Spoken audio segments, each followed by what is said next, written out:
Hello বন্ধুরা, আজকে একটা নতুন মাছের রেসিপি নিয়ে এসেছি। রূপচাঁদা মাছ। এই রূপচাঁদা মাছ খেতে খুবই ভালো, নরম মাছ। এই রূপচাঁদা মাছটাকে আমি কেটে নিয়েছি। মাছের মাথা, লেজা থেকে লেজ সমস্ত কেটে নিয়ে পিস পিস করে নিয়েছি। এটাকে পরিষ্কার করে ধুয়ে নেবো আমি। এই মাছটি আজকে রান্না করে দেখাবো। এই মাছটা আজকে পেঁয়াজ কুলে দিয়ে রান্না করবো, কিন্তু খেতে খুবই ভালো লাগে। খেতে নরম মাছ, খেতেও ভালো লাগে। এর মধ্যে কাটা পাবেন না। একবার রান্না করে দেখুন, খেতে খুব ভালোই লাগবে। নুন হলুদ মাখিয়ে নিয়েছি, এবার রান্না করব। এই মাছ কিন্তু খেতে খুব স্বাদ আছে। আমরা বাঙালিরা অনেক রকম মাছ খেয়ে থাকি। বাঙালিরা বিভিন্ন রকম মাছ খেতে ভালোবাসি। সবসময় একরকম মাছ খেতে ভালোই লাগে না। ঘুরিয়ে ফিরে মাছ রান্না করি আমরা। কড়ার মধ্যে তেল বসিয়ে দিচ্ছি আমি। সর্ষের তেল দিয়ে রান্না করবো এটা। যারা সাদা তেল দিয়ে রান্না করতে চান তারা সাদা তেল দিয়েও রান্না করতে পারেন। তেলটা যে গরম হয়ে উঠবে, আমি এক এক করে মাছগুলোকে ছেড়ে দিচ্ছি। বেশি ডিপ করে ভাজবো না, হালকা করে ভেজে নেব।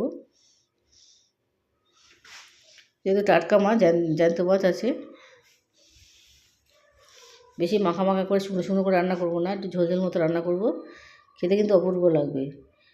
এই মাঝে আপনি আলু দিয়েও ঝোল করতে পারেন, বা কোনো সবজি, এই সময় শীতের বিভিন্ন রকম সবজি দিয়েও রান্না করতে পারেন। একবারে বেশি মাছ দেবো না, অল্প অল্প করে মাছ ভেজে নেবো। বেশি ডিপ করে ভাজছি না, একটু এপিট আর ওপিট ভালো করে ভেজে নিলেই হয়ে যাবে। সমস্ত মাছগুলো ভাজা হয়ে গেলে আমি পেঁয়াজ দিয়ে রান্না করব। যেহেতু পেঁয়াজগুলো দেবো, তাই পেঁয়াজ বেশি দেবো না, পেঁয়াজ সামান্যই দেবো। দেখুন আমরা পরপর কী করে রান্না করতে থাকি।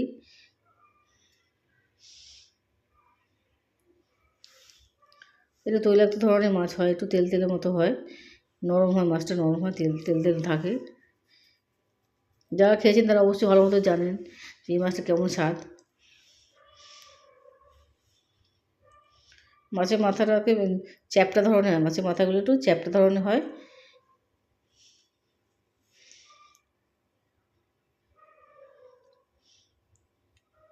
মাছের মাথাটাকে ভালো করে ভেজে নেবেন। মাছের মাথাটা যেহেতু আমরা কান সব ফেলে দেবেন, কান কোনো সময় রান্না করবেন না। ওর মধ্যে যত রকম জার্মস থাকতে পারে, কান সবসময় পরিষ্কার করে নেবেন, পরিষ্কার করে ফেলে দেবেন। এই টিপসটা আমি আপনাদের বলি। কোনো সময় মাছের কান কোনো সময় খাবেন না। যতই ভালো লাগলেও, খেতে ভালো লাগলেও কোনো সময় খাবেন না। যত রকম বজ্র কান থেকে বার করে।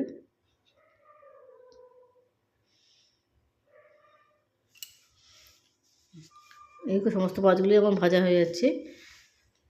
এই জন্য আমি পেঁয়াজ নিয়েছি, একটা পেঁয়াজ দেবো, বেশি পেঁয়াজ দেবো না। পেঁয়াজগুলি টমেটো দিয়ে রান্না করব। যেহেতু পেঁয়াজগুলি আছে, পেঁয়াজগুলি না থাকলে আপনারা পেঁয়াজ পাতাও দিতে পারবেন। আমি টুকরো টুকরো করে কেটে নিয়েছিলাম। ওই মাছ ভাজা তেলের মধ্যেই আমি সমস্তগুলো দিয়ে দিলাম, পেঁয়াজগুলো দিয়ে দিলাম, দিয়ে ভালো মতো নাড়তে হবে। এর মধ্যে আমি একটা টমেটো কেটে দিলাম, দিয়ে ভালো মতো নেড়ে যাতে নরম হয়ে যায়, পেঁয়াজগুলিটাও একটু ভাজা ভাজা হয়ে আসে, পেঁয়াজটা যাতে নরম হয়ে আসে, ততক্ষণ আমি এর মধ্যে হলুদ দিয়ে দেবো। পরিমাণ মতো হলুদ দিয়ে আবার নাড়বো। আস্তে আস্তে দেখবেন নরম হয়ে যাচ্ছে। এর মধ্যে আর জল দেওয়ার প্রয়োজন পড়বে না, যেহেতু নরম পেঁয়াজের রসটা বেরিয়ে আসছে, টমেটোর রসটা বেরিয়ে আসছে, নরম হয়ে যাচ্ছে। এর মধ্যে আমি লঙ্কা গুঁড়োটাও দিয়ে দেবো। যতটা পরিমাণ আমরা ঝাল খান সেই অনুযায়ী আমরা লঙ্কা দেবেন। আমি লঙ্কা গুঁড়ো দিয়ে দিয়েছি। আমরা যদি কাঁচা লঙ্কা দিয়ে রান্না খেতে চান, কাঁচা লঙ্কা এর মধ্যে দিয়ে দিতে পারেন।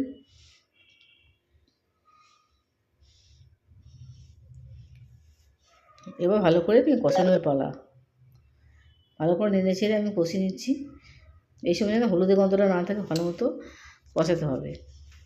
এর মধ্যে একটু আদা কষে দিলাম, দিয়ে আবার একটু নাড়বো। নাড়তে শুকিয়ে গেলে তবেই আমি একটু জল দেবো, এখনই জল দিচ্ছি না। দিয়ে এবার পরিমাণ মতো নুনটাও দিয়ে দিলাম। শেষে আমি জল দিয়ে দেবো। যখন মশলা কষানো গন্ধটা বেরোবে তারপরে আপনি জল দিয়ে দেবেন।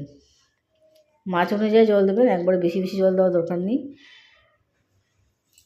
যতটা পরিমাণ মাছ হবে তার থেকে একটু বেশি জল দেবেন, যাতে মাছটা ডুবে যায়, যাতে ভালো মতো ফুটতে পারে, মাছগুলো ভালো মতো জলের মধ্যে ফুটতে পারে, ততটা পরিমাণ জলটা দেবেন। যারা রেগুলার রান্না করেন তারা তো ভালো মতোই জানবেন, যারা নতুন মাছ রান্না করতে শিখেছেন তারা এইভাবে ফলো করবেন।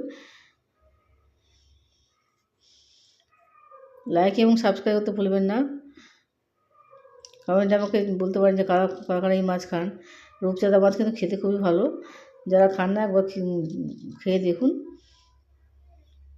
এইভাবে রান্না করে দেখুন, আমার মতো রান্না করে দেখুন, খেতে ভালো বাড়িতে খেয়ে দেখুন, ভালোই লাগবে। এবং হালকাভাবে কোনো মশলা ছাড়া পেঁয়াজ, সামান্য পেঁয়াজ আর পেঁয়াজগুলি ছাড়া আমার সামান্য তেমন কিছুই দিইনি। এভাবে যদি রান্না করতে পারেন কিন্তু খেতে অপূর্ব লাগবে, বেশি মশলারও প্রয়োজন পড়লো না, কিন্তু খেতেও ভালো লাগবে। কমেন্টে আমাকে অবশ্যই জানাবেন আপনারা কেমন রান্নাটা দেখলেন, বা এই রান্না দেখে যদি কেউ করতে পারেন, কেউ উপকৃত হন, আমার খুবই ভালো লাগবে। শেষে আমি ধনেপাতা দিয়ে দিলাম।